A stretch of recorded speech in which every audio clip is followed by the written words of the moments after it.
Hello everyone, good morning. कैसे हैं आप सभी? आई होप कि अच्छे होंगे। तो यूपी डीएलएड सेकेंड सेमेस्टर की वर्तमान भारतीय समाज एवं प्रारंभिक शिक्षा की क्लासेज जो है वो शुरू हो चुकी हैं और उसी क्रम में आगे बढ़ते हुए आज की क्लास में हम लोग बौद्धकालीन शिक्षा देखेंगे।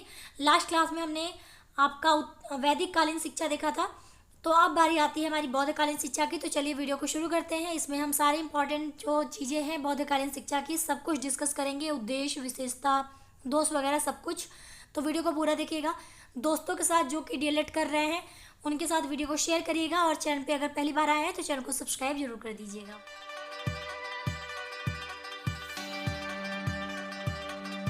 तो यहाँ पे हम बात करते हैं हमारे क्या बौद्धकालीन शिक्षा की कि बौद्धकालीन शिक्षा क्या थी। तो वैदिक कालीन शिक्षा आपने देखा था, तो उसमें मैंने एक बात कही थी कि उत्तर वैदिक काल में जो है कुछ दिक्कतें आ गई थी, कुछ दोष आ गए थे उत्तर वैदिक काल आते आते। तो उत्तर वैदिक काल में अनेक दोष आ गए।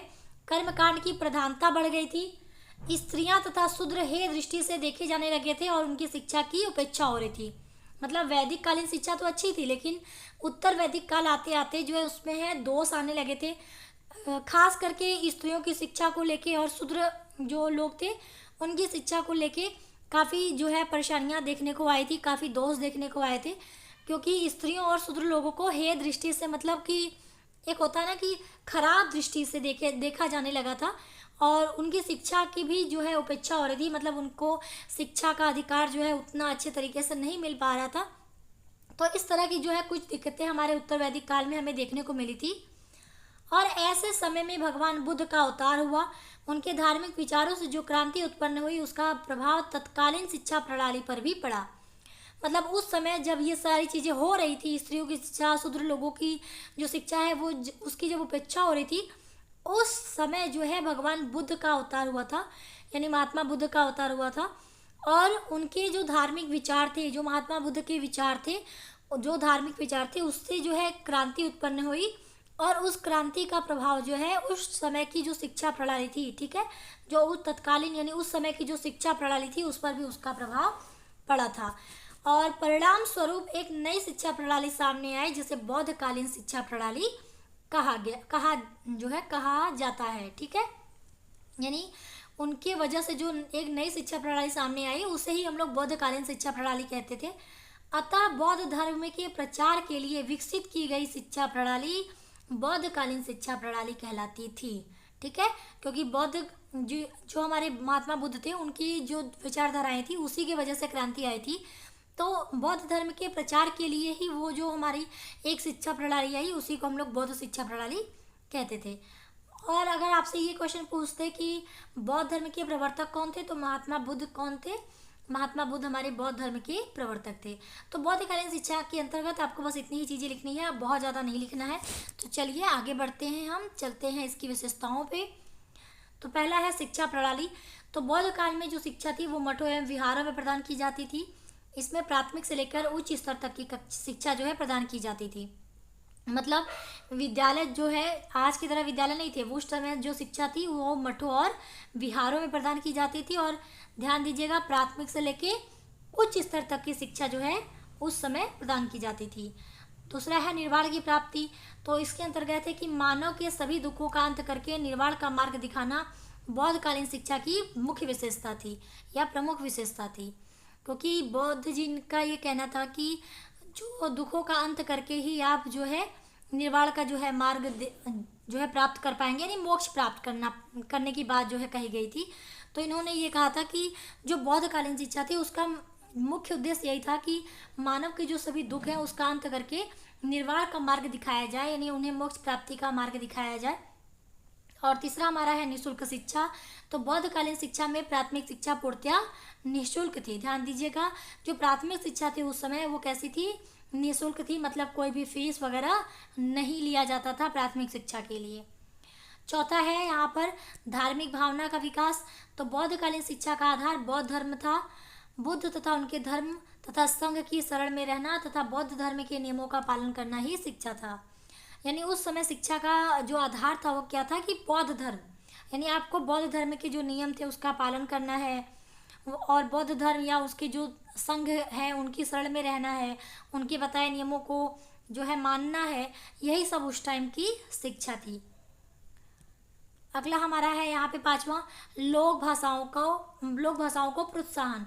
यानी जो थे बुद्ध काल में महात्मा बुद्ध ने शिक्षा में प्रदान करने के लिए लोक भाषाओं को प्रोत्साहित करने के लिए कहा। उनके अनुसार बच्चों को उनकी स्वयं की भाषा में शिक्षा दी जानी चाहिए। यहाँ पे ध्यान दीजिएगा कि महात्मा बुद्ध के अनुसार, मतलब महात्मा बुद्ध ये मानते थे कि अगर बच्चे को शिक्षा देनी है तो सबसे अच्छा तरीका क्या है कि उसको उसकी स्वयं की जो भाषा है उसमें शिक्षा दी जाए, तभी जाके बच्चे जो है ज़्यादा अच्छे तरीके से सीख पाएंगे। तो बौद्ध काल में जो महात्मा बुद्ध ने शिक्षा प्रदान करने के लिए लोक भाषाओं को जो है प्रोत्साहित करने के लिए कहा कि लोक भाषाओं में बच्चों को सिखाया जाए, जिससे बच्चे जो है अच्छे से समझ पाए, अच्छे से शिक्षा ले पाए। छठा यहाँ पर है प्रबज्जा संस्कार। तो प्रबज्जा संस्कार हमारा क्या है? प्रवेश के समय छात्रों का प्रबज्जा संस्कार संपन्न किया जाता था। मठ का सबसे बड़ा भिक्षु इस संस्कार को संपन्न कराता था। प्रबज्जा का अर्थ है बाहर जाना, अर्थात शिक्षा प्राप्त करने के लिए घर से बाहर जाना। प्राथमिक शिक्षा में प्रवेश की आयु 6 वर्ष होती थी। अच्छा, तो प्रबज्जा संस्कार का ध्यान दीजिएगा कि ये बहुत इंपॉर्टेंट है, ये आपसे अलग से भी पूछ सकता है कि प्रबज्जा संस्कार क्या है। तो प्रबज्जा संस्कार जो है बौद्धकालीन जो शिक्षा प्रणाली थी उसी के अंतर्गत ये आता है। तो बौद्ध काल में जब बच्चा प्रवेश लेता था तो प्रवेश के समय छात्रों का जो है ये प्रबज्जा संस्कार संपन्न जो है किया जाता था। तो प्रबज्जा संस्कार उस टाइम संपन्न किया जाता था प्रवेश के समय। और कौन कराता था? तो जो मठ का सबसे बड़ा भिक्षु होता था वो इस जो संस्कार है उसको वो संपन्न कराता था।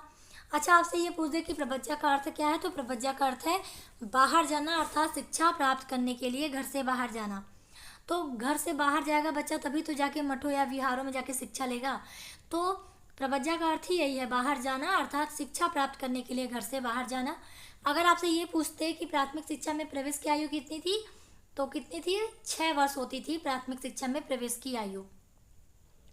बात करते हैं हम 7वें पॉइंट की, तकनीकी शिक्षा। तो बौद्धकालीन शिक्षा की यह विशेषता थी, इस काल में लोग शिल्प, कौशल तथा तकनीकी शिक्षा को उतना ही उपयोगी समझते थे जितना धर्म, दर्शन, भाषा आदि की शिक्षा को।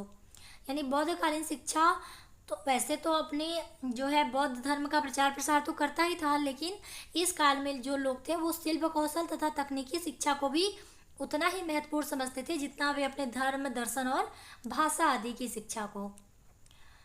8वां यहाँ पर क्या है? 8वां हमारा है जनतांत्रिक भावना।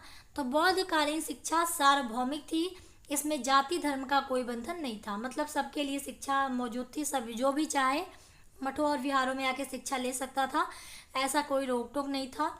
इसीलिए किसी भी जाति धर्म का कोई बंधन नहीं था। ये शिक्षा जो है सार्वभौमिक थी, यानी सबके लिए थी। अब बारी आती है हमारा 9वां स्त्री शिक्षा की।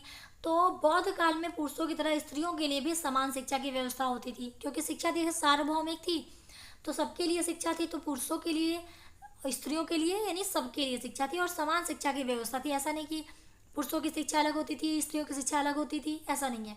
सबको, दोनों को जो है समान शिक्षा जो है प्रदान करने की व्यवस्था उस टाइम की शिक्षा प्रणाली के अंतर्गत जो है मौजूद थी। 10वां हमारा है शिक्षण विधियाँ।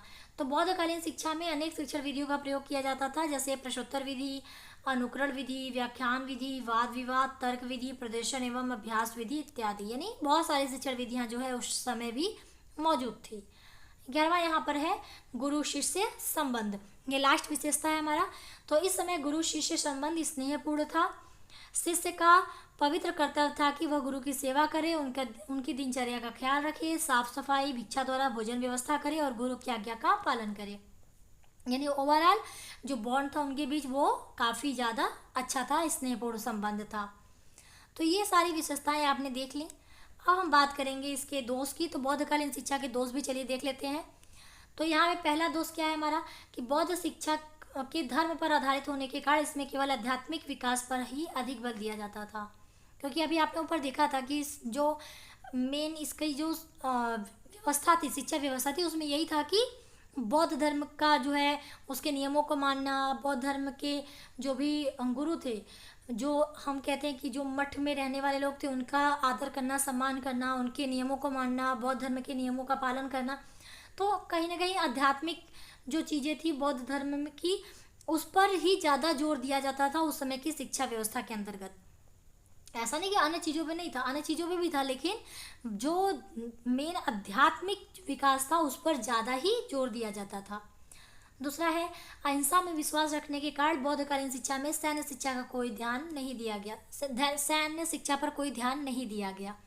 तो आपने कहीं पर भी विशेषताओं के अंतर्गत ये नहीं देखा होगा, कहीं पर लड़ाई या मारपीट की बात हुई या सुरक्षा की बात हुई, कहीं पर भी नहीं थी वहाँ, क्योंकि बौद्ध महात्मा बुद्ध जो है बहुत शालीन और बहुत सरल स्वभाव के व्यक्ति थे। तो बहुत अहिंसावादी व्यक्तित्व होने के कारण उनका ये विश्वास था कि अहिंसा ही होना चाहिए, किसी भी तरह का हिंसा नहीं होना चाहिए, जिसकी वजह से जो बौद्धकालीन शिक्षा में सैन्य शिक्षा का जो है कोई भी ध्यान नहीं दिया गया, सैन्य शिक्षा पर किसी भी तरह का ध्यान जो है नहीं दिया गया। और सैन्य शिक्षा भी देखिए ज़रूरी है, केवल अहिंसा से अगर सब चीज़ें हो जाती तो बात ही क्या थी। आज के सिचुएशन में भी आप देख रहे हैं लड़ाई वगैरह हो रही है, तो कहीं कहीं ना कहीं किसी न किसी पॉइंट पे सैन्य शिक्षा की भी ज़रूरत पड़ती है। लेकिन महात्मा बुद्ध का नेचर ऐसा नहीं था, इसकी वजह से वो हमारी जो बौद्धकालीन शिक्षा प्रणाली थी वो भी अहिंसा को ही फॉलो करती थी। तीसरा यहाँ पर है, बौद्ध शिक्षा में केवल धनी संपन्न एवं कुलीन वर्ग की स्त्रियां ही लाभान्वित रही, समान वर्ग की स्त्रियों के लिए शिक्षा प्राप्त करने के अवसर लगभग नहीं के बराबर थे। यानी ज़्यादातर आप देखेंगे जो जो धनी घर की, संपन्न घर की या अच्छे वर्ग की जो स्त्रियां थी वही जो है बौद्ध शिक्षा ले पाती थी, वही लाभान्वित रही थी बौद्ध शिक्षा से। अगर हम इन जनरल यानी समान वर्ग की बात करें कि जो समान वर्ग की स्त्रियां थी उनके लिए अगर शिक्षा व्यवस्था देखी जाए तो वो शिक्षा प्राप्त करने के अवसर उनके लिए तो लगभग नहीं के बराबर थे। चौथा यहाँ पर है, बौद्ध शिक्षा प्रणाली के अंतर्गत प्रबंध संस्कार के नियम और मठों एवं विहारों के नियम अत्यंत ही कठोर थे। यानी जो नियम थे बौद्ध धर्म को अपनाने के बाद, यानी बौद्ध धर्म की शिक्षा लेने पर जो नियम का बने हुए थे मठों में या विहारों में, वो बहुत ही ज़्यादा कैसे थे, कठोर थे। तो ये भी एक दोष है। और पांचवा यहाँ पर मैंने रखा है कि बौद्धकालीन शिक्षा में हस्त कार्यों और शारीरिक श्रम पर ध्यान नहीं दिया जाता था, यानी मेहनत करने पर। जैसे सैन्य शिक्षा में क्या होता है, सैन्य शिक्षा में हाथ का कार्य है, शारीरिक श्रम है, तो उस चीज़ों पर जो है ज़्यादा ध्यान नहीं दिया गया था बौद्धकालीन शिक्षा में। तो ये कुछ यहाँ पे मैंने दोष बताए, आई होप कि आपको ये भी क्लियर हो गए होंगे। अब यहाँ पे हम उद्देश्य देख लेते हैं। तो बौद्धकालीन शिक्षा के उद्देश्य क्या है, तो चरित्र निर्माण करना, यानी जो चरित्र है बच्चों का उसको अच्छा करना, बेहतर करना। दूसरा है संपूर्ण व्यक्तित्व का विकास करना, यानी बच्चे को अच्छी चीज़ें सिखाना जिससे कि बच्चे का हर तरह से विकास हो, संपूर्ण व्यक्तित्व का विकास हो। तीसरा है निर्माण की प्राप्ति कराना, तो मतलब वही मोक्ष प्राप्ति की बात हो रही है। तो अभी ऊपर आपने देखा कि हमने उस पर ये चीज़ें बताई थी कि बौद्धकालीन शिक्षा क्या करती थी, वो मानव के दुखों को दूर करके निर्वाण की मार्ग का जो है रास्ता उन्हें दिखाता था, मार्ग दिखाता था। तो निर्वाण की प्राप्ति कराना भी इसका एक मुख्य उद्देश्य था। चौथा है बौद्ध धर्म का प्रचार प्रसार करना, तो अब ऊपर ही आपने ये चीज़ें देखी हैं कि इसमें जो है आध्यात्मिक पक्ष पर ज़्यादा ध्यान दिया गया था। तो बौद्ध धर्म था, तो बौद्ध धर्म का प्रचार प्रसार करना भी बौद्धकालीन शिक्षा का जो है एक प्रमुख उद्देश्य था। ज्ञान का विकास करना, यानी बच्चों का जो है ज्ञान अच्छा हो, ज़्यादा से ज़्यादा हो, तो ज्ञान को विकसित करना भी इसका एक प्रमुख उद्देश्य था। और छठा है मानव संस्कृति का संरक्षण एवं विकास करना, यानी जो भी मानव की संस्कृति है, जो इम्पॉर्टेंट है, महत्वपूर्ण संस्कृति है इन मानव की, उसको बचाए रखना और उसको हस्तांतरित करना आगे और उसका विकास करना, ये भी एक महत्वपूर्ण उद्देश्य बौद्धकालीन शिक्षा के अंतर्गत देखा गया था। तो यहाँ पे मैंने 6 उद्देश्य आपको बता दिए। मुझे उम्मीद है कि आपको सारा कुछ क्लियर हो गया होगा। आपसे ज़्यादा कुछ पूछेगा नहीं, एक या दो उद्देश्य पूछता है तो वो आप यहाँ पे देख के समझ सकते हैं। और मैंने बता भी दिया थोड़ा बहुत इसको किस तरीके से आप एक्सप्लेन करेंगे, तो इस तरीके से आप अपना जो है ये शिक्षा का उद्देश्य कंप्लीट कर सकते हैं। अब हम बात करते हैं बौद्धकालीन शिक्षा प्रणाली के प्रमुख संस्कारों की। तो यहाँ पे देखिए पहला संस्कार यहाँ पे है पबज्जा, जिसे हम प्रबज्जा भी कहते हैं और पवज्जा संस्कार भी कहते हैं। तो अभी ऊपर आपने थोड़ा बहुत इसके बारे में डिटेल देखा था, यहाँ पे हम इसको और अच्छे से एक्सप्लेन करेंगे क्योंकि ये आपसे अलग से भी पूछ सकता है। तो शिक्षा प्राप्त करने के लिए बालकों का मठों में प्रवेश हेतु प्रबज्जा संस्कार होता था। यह 8 वर्ष की आयु के पहले संपन्न नहीं हो सकता था, यानी जब बच्चा मठों में जाता था प्रवेश के लिए तो उस समय जो संस्कार होता था प्रवेश के समय वो हमारा होता था पबज्जा संस्कार, और यह 8 वर्ष की एज में होता था, यानी मिनिमम जो आयु थी वो 8 वर्ष थी, उससे पहले नहीं हो सकता था। और पबज्जा का शाब्दिक अर्थ क्या है, तो यानी बाहर जाना, ये ऊपर अभी आपको हमने बताया ही था। अतः पबज्जा संस्कार से तात्पर्य क्या है, शिक्षा के लिए बाहर जाना। यहाँ तक चीज़ें क्लियर हो गई। अब ये संस्कार कौन कराता था, यानी कौन संपन्न कराता था, तो मठ का सबसे बड़ा भिक्षु इस संस्कार को, या ये चीज़ें गलत लिख गई हैं, इसको सही कर लीजिएगा, ठीक है। यानी इस संस्कार को जो है संपन्न कराता था। कौन? मठ का जो सबसे बड़ा भिक्षु था वो ही जो संस्कार है उसको संपन्न कराता था। अगला पॉइंट है, इसमें छात्र अपने सिर के बाल मुड़वाता था, पीले वस्त्र धारण करता था, मठ के भिक्षुओं के चरणों में अपना माथा टेकता था, फिर पालथी मारकर बैठ जाता था। उसके बाद 3 बार उच्चारित करता था, क्या? बुद्धम शरणम गच्छामि, धम्मम शरणम गच्छामि, संघम शरणम गच्छामि। तो ये चीज़ें जो है वो 3 बार रिपीट करता था। ध्यान दीजिएगा क्या होता था, यानी सर के पहले तो वो बाल मुड़वाता था, यानी बाल हटवाता था, और पीले वस्त्र धारण करता था। सारे जो भिक्षु, मठ के जो भिक्षु होते थे उनके चरणों में अपना माथा टेकता था, मतलब उनको नमन करता था, नमस्कार करता था। और फिर पालथी मारकर वो बैठ जाता था। उसके बाद ये जो श्लोक आप देख रहे हैं, मतलब ये जो लाइनें देख रहे हैं संस्कृत की, ये तीन बार जो है इसको वो उच्चारण करता था। अच्छा, तो ये हमारा आपको पता चल गया कि क्या होता था पपज्या संस्कार में। अच्छा, तो इस उच्चारण के बाद 10 नियमों का पालन भी करना पड़ता था। और ये 10 नियम क्या थे? तो अभी आपने देखा था ना कि बौद्ध धर्म में जो मठों और विहारों के जो नियम थे बहुत कठोर थे।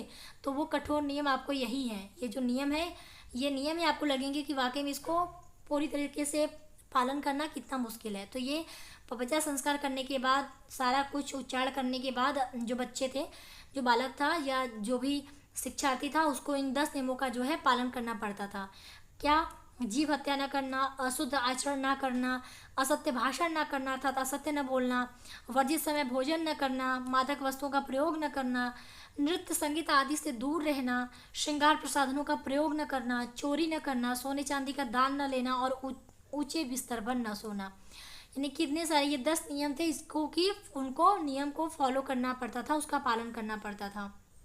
तो सारे नियम आपको अच्छे से क्लियर हो गए होंगे। यानी किसी भी जीव को नहीं मारना है, कोई भी गलत आचरण आपको नहीं करना है, झूठ नहीं बोलना है, किसी भी वर्जित समय जो है आपको खाना नहीं खाना है, भोजन नहीं करना है, किसी भी मादक पदार्थ को जो है प्रयोग नहीं करना है, नाचना, संगीत सुनना, कुछ भी आपको इन सब चीज़ों से दूर रहना है, कुछ भी नहीं करना, श्रृंगार वगैरह नहीं करना, और चोरी नहीं करना है, सोने चांदी का अगर कोई दान दे रहा है तो वो दान नहीं लेना है, और ऊंचे बिस्तर पर नहीं सोना है। ठीक है, तो ये सारे 10 हमारे नियम थे जिसको कि आपको उस समय मानना पड़ता था बच्चों को। और प्रपज्या संस्कार के बाद जो विद्यार्थी थे वो क्या कहलाते थे? सामनेर कहलाते थे। तो इसको ध्यान दीजिएगा कि प्रपज्या संस्कार के बाद विद्यार्थी सामनेर कहलाता था। अब ये हमारा प्रपज्या संस्कार कंप्लीट हो गया। अब बच्चा है हमारा उपसंपदा संस्कार, तो इसको भी फटाफट देख लेते हैं। उपसंपदा संस्कार में आप क्या क्या चीज़ें लिखेंगे? तो उपसंपदा संस्कार में आप लिखेंगे कि बौद्ध मठ में 12 वर्ष की शिक्षा समाप्त करने पर उपसंपदा संस्कार होता था। यानी पहले तो बच्चे शिक्षा लेने आते थे, और मठ में जब वो 12 वर्ष की शिक्षा समाप्त कर लेते थे उस समय जो है ये उपसंपदा संस्कार जो है होता था। और यह अंतिम या द्वितीयक भी कह सकते हैं, मतलब बौद्ध धर्म में केवल 2 ही संस्कार होते थे। तो एक हमारा पपज्या संस्कार जो प्रवेश के समय होता था, और एक जब वो विद्यार्थी पढ़ाई वढ़ाई कर लेता था, शिक्षा समाप्त कर लेता था 12 वर्ष की, तब उसका जो है उपसंपदा संस्कार होता था। तो ये बौद्ध पद्धति की द्वितीय ये तथा अंतिम संस्कार था, मतलब 2 ही थे, तो ये दूसरा भी है और अंतिम संस्कार भी है।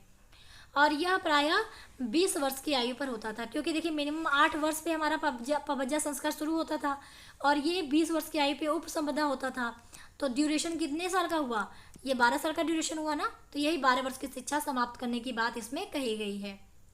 तो यह प्रायः 20 वर्ष की आयु में होता था। अच्छा, शिक्षा प्राप्त करने के पश्चात छात्रों के लिए 2 रास्ते होते थे।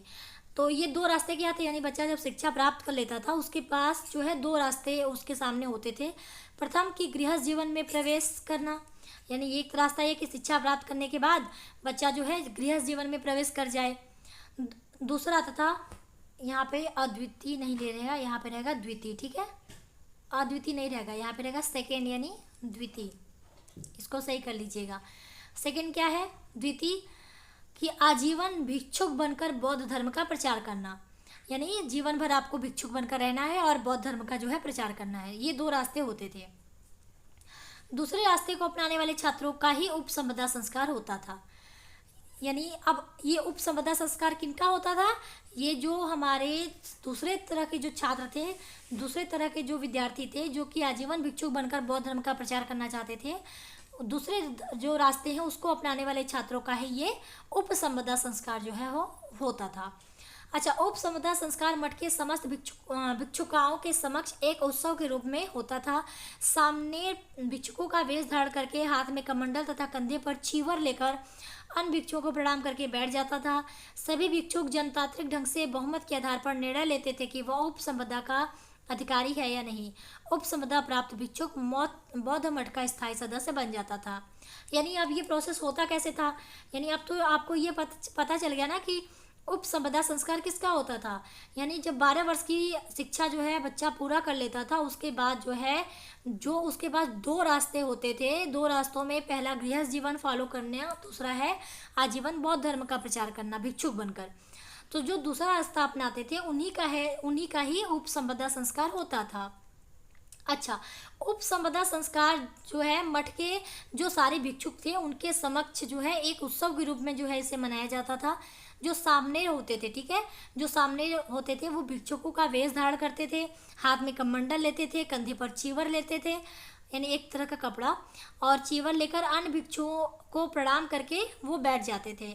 और जो सभी भिक्षुक थे वो आपस में मतलब विचार विमर्श करके जनतांत्रिक ढंग से जो है बहुमत के आधार पर ये निर्णय लेते थे, डिसाइड करते थे कि वो जो सामने है वो उपसंपदा का अधिकारी है या नहीं। अगर वो ये मानते थे कि हाँ इसके अंदर क्षमता है जो है उपसंपदा का अधिकारी बनने का, यानी बौद्ध धर्म का भिक्षुक बनकर बौद्ध धर्म का प्रचार करने का, अगर उसके अंदर इस तरह का गुण है तो वो उसको जो है अपना लेते थे, यानी उपसंपदा का वो अधिकारी उसे मान लेते थे। और उपसंपदा जो प्राप्त कर लेता था भिक्षुक, वो बौद्ध मठ है उसका क्या हो जाता था, स्थायी सदस्य बन जाता था।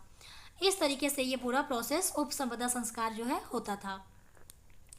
अब इसमें क्या नियम थे, तो ये परीक्षा में सफल छात्र को संघ में रहने के लिए पबज्जा के 10 नियमों के अलावा 6 अन्य नियमों का भी पालन करना अनिवार्य था। यानी जो 10 नियम आपने पबज्जा के देखे थे, तो इसमें यानी जो उपसंपदा करने के बाद जो विद्यार्थी बचते थे, जो हमारे भिक्षु बचते थे, वो 10 नियम तो फॉलो करते थे, लेकिन उसके अलावा 6 अन्य नियमों का भी उन्हें पालन करना अनिवार्य माना जाता था। क्या क्या था कि वृक्ष के नीचे निवास करना, भिक्षा मांगकर भोजन करना, यानी अब उन्हें पेड़ के नीचे ही रहना है, भिक्षा मांग के ही भोजन करना है, स्त्री समागम न करना, मतलब किसी स्त्री के संपर्क में नहीं आना है, अलौकिक शक्तियों का दावा न करना, मतलब ऐसा नहीं करना कि जाके दूसरी जगह ये बताते फिरे कि हमारे अंदर एक अलौकिक शक्ति है, ये सारी चीज़ें नहीं करना है। साधारण वस्त्र धारण करना, सिंपल यानी एक सीधा साधा वस्त्र जो है धारण करना है, और औषधि के रूप में गौमूत्र लेना है। तो ये 6 और नियम भी उन्हें मानने होते थे उन 10 नियमों के अलावा भी। अब लास्ट में यहाँ पर हमारा है कि बौद्धकालीन शिक्षा के केंद्र क्या हैं। तो ये आपसे क्वेश्चन हो सकता है, पूछे कि किसी 2 केंद्रों के नाम बताइए। तो बौद्धकालीन शिक्षा के प्रमुख केंद्र नालंदा, वल्लभी, विक्रमशिला, तक्षशिला, काशी, मिथिला, दंतपुरी एवं जगदला थे। तो ये हमारे बौद्धकालीन शिक्षा के केंद्र थे उस समय। यहाँ पे आपका जो बौद्धकालीन शिक्षा जो है वो कंप्लीट हो जाता है। उम्मीद है कि आपको अच्छे से क्लियर हो चुका होगा सारा पॉइंट। तो अगर आपको वीडियो पसंद आती है तो वीडियो को लाइक कर दीजिएगा, शेयर कर दीजिएगा, चैनल पे नए हैं तो चैनल को सब्सक्राइब कर दीजिएगा। अभी के लिए टेक केयर, बाय बाय, जय हिंद।